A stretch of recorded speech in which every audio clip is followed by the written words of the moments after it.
are joined today by J.R. Romano. Well, hello, J.R. Romano here with the Connecticut Republican Party. Wow.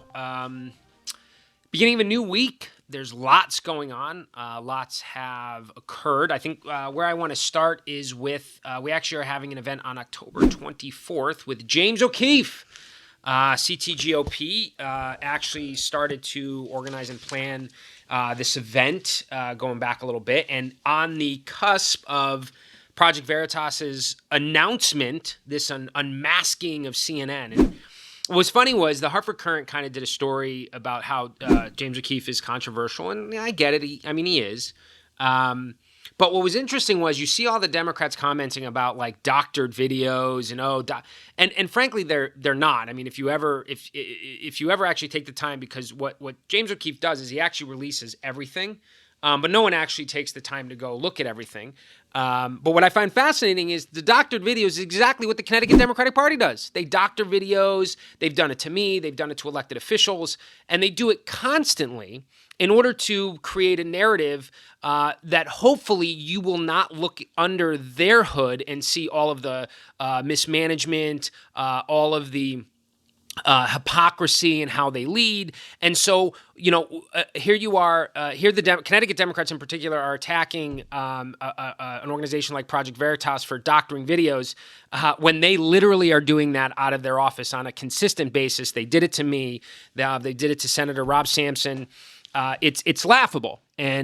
And so I just kind of thought that the irony in that, and we're so excited for anyone out there that would like to the opportunity to meet James O'Keefe. And please check out our event on Facebook, October 24th. It's going to be in Shelton, Connecticut. So please come out. It's literally on the cusp of all this because it's right after all of these videos are being leaked. I think the first one was leaked on Monday. It's exciting stuff, and CNN, I think, might be a little concerned. So that should be an interesting development. The second thing I'd like to bring up today is our fair governor. Isn't that a song? Our fair lady, our fair governor. He has decided to go all in on Joe Biden. He's Governor Lamont's guy. Joe Biden, yeah. And unfortunately, Ned Lamont didn't bother to ask Joe about his son, Hunter. And what we're finding through all of this quote-unquote impeachment inquiry, which I'm not even going to get in the whole legal maneuvering around why this is an inquiry and not a proper vote and all this other nonsense, that it's the very reason why this has been a political maneuver. It's not what's best for the country. It's simply just because the Democrats have nothing to run on, so they're creating a narrative in terms of an impeachment inquiry. But what was the greatest irony of this whole thing is Hunter Biden, Joe Biden's son, right? And listen, all of us have people in our lives that struggle, whether it's addiction, whether it's kind of finding their place. And I completely understand that. However, going back to this idea that here's someone who has struggled to find himself for a very long time, ends up with a $1.5 billion deal with China weeks after his father, Vice President then Joe Biden, visits China, and a position worth $50,000 a month. I didn't misspeak. $50,000 a month at a Ukrainian energy company. And so what's happened is as they're trying to create a narrative against Trump, they have ignored all of this misgivings and misdeeds in regards to this Biden. And I'm going to say abuse of power, because if this was happening with one of the Trump children, where if Donald Trump was, say, the vice president under Barack Obama and his sons were getting these private equity deals from countries and companies that were getting support from the United States, I mean, come on, man, that's bad. I mean, it's not that hard to connect the dots. And so from that perspective, I think in the middle of this presidential campaign, Hunter Biden's going to disappear. So I'm going to challenge the Connecticut media to ask Ned Lamont, what does our governor think about the fact that Joe Biden's son got all of these deals, international deals, while Joe Biden was the vice president of the United States? Will the Connecticut media have the courage to ask our governor that question? And does that mean his support for the former vice president waiver? Because I find it quite interesting, because Ned's a wealthy guy, right? He grew up wealthy, inherited wealth. His wife has been very successful. Imagine if Ned Lamont's children was able to get a lucrative deal because Ned Lamont was the governor. It's wrong. We all know it's wrong. And these are the types of things that I think should be asked. Governor, do you think it's problematic for Vice President Joe Biden's son to have gotten all those deals? And similarly, it's actually the same tactic that the Democrats have employed here, because I'm going to move on to my next topic. Denise Merrill. And I know that's kind of an interesting leap, but it ties back to the fact that Scott Bates is still missing in action.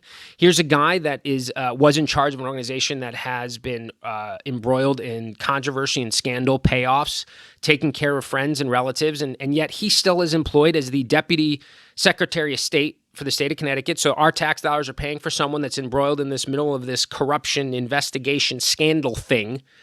But again, he's disappeared. Maybe him and Hunter Biden are on a boat somewhere in the Mediterranean, maybe the Caribbean somewhere, enjoying the fact that the media isn't really asking them any questions. But I want to bring up Denise Merrill because I love the fact Senator Len Fasano. I talked to him over the weekend.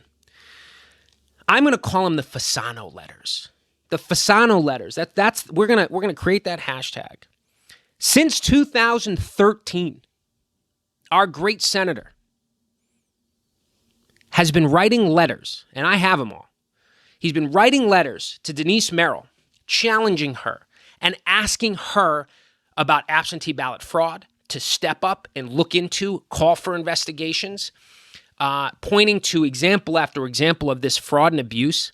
And all the while, she keeps writing back these letters to Senator Fasano saying, it's not my job. Basically, I'm paraphrasing, but basically the whole thing that she said was, it's not our responsibility to enforce. Now, see, here's the thing.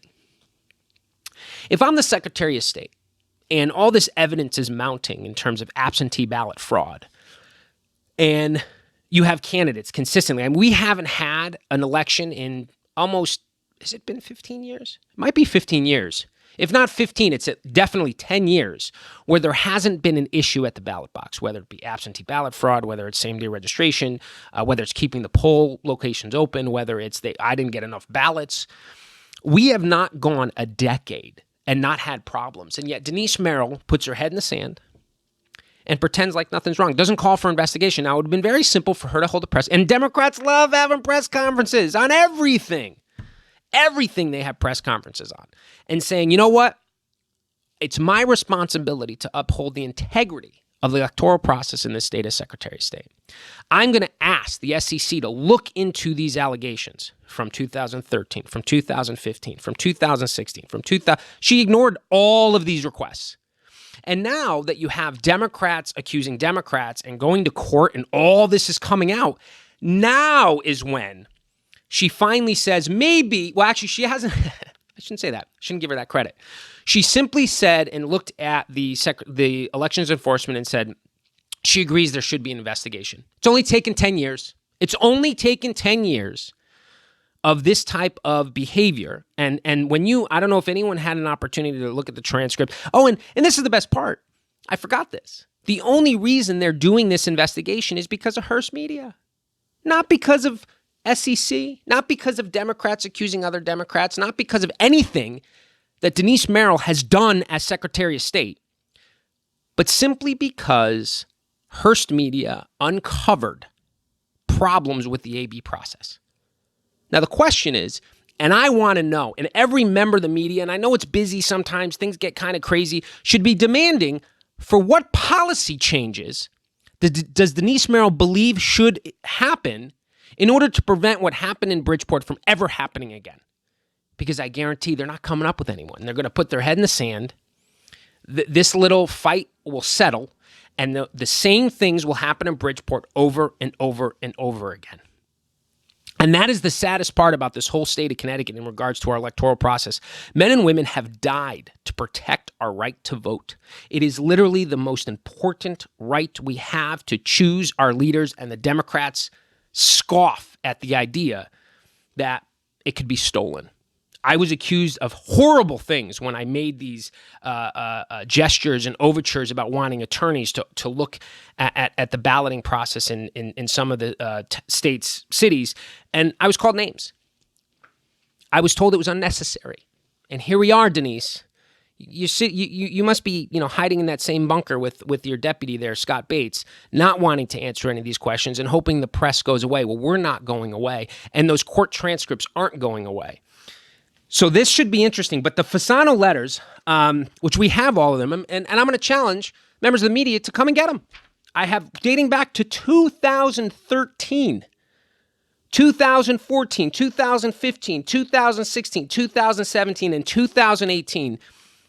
Senator Fasano was sending Denise Merrill letters demanding action, and nothing happened. Nothing. Now, I wish I could say that this is funny, but it's not. So I've kind of mentioned Toxic Tetra, which is the current Democrat first selectman in Fairfield. Under a lot of pressure and scrutiny, harmful materials were buried in children's soccer fields and recreational fields in Fairfield. So the city has put a fund together for remediation to clean this whole thing up. So the great Democrat first selectman of Fairfield, Mike Tetro, he decided to spend some of that money on an image consultant. He took money from families in Fairfield whose children were exposed to these harmful materials and said, you know what? I think it's a great idea to have an image consultant work with me on improving the image of my reign as first selectman. And you honestly think the people of your town should not be upset at the fact that they're paying to improve your image? Because that's what it basically boils down to, first selectman. You looked at that money and said, how can I take advantage of this to improve and increase the likelihood that I get reelected? That's abuse. An image consultant?